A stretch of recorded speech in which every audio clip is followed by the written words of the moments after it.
उत्पत्ति की किताब अध्याय 5। आदम की वंशावली यह है, जब परमेश्वर ने मनुष्य की सृष्टि की तब अपने ही स्वरूप में उसको बनाया। उसने नर और नारी करके मनुष्यों की सृष्टि की और उन्हें आशीष दी और उनकी सृष्टि के दिन उनका नाम आदम रखा।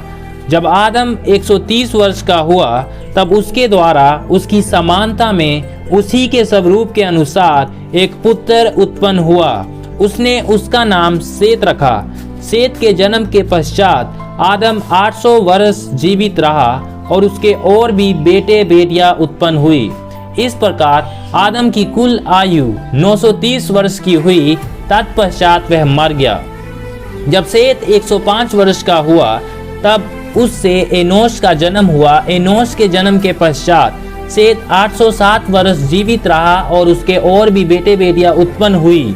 इस प्रकार सेत की कुल आयु 912 वर्ष की हुई। तत्पश्चात वह मर गया। जब एनोश 90 वर्ष का हुआ तब उससे केनान का जन्म हुआ। केनान के जन्म के पश्चात एनोश 815 वर्ष जीवित रहा और उसके और भी बेटे बेटियां उत्पन्न हुई। इस प्रकार एनोश की कुल आयु 905 वर्ष की हुई। तत्पश्चात वह मर गया।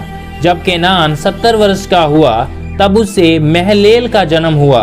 महलेल के जन्म के पश्चात केनान 840 वर्ष जीवित रहा और उसके और भी बेटे बेटियां उत्पन्न हुई।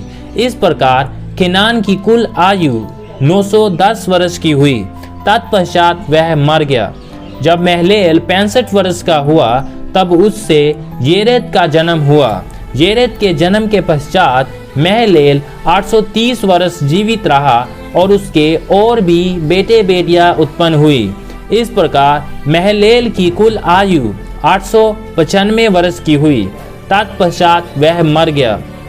जब येरेद 162 वर्ष का हुआ तब उससे हनोक का जन्म हुआ।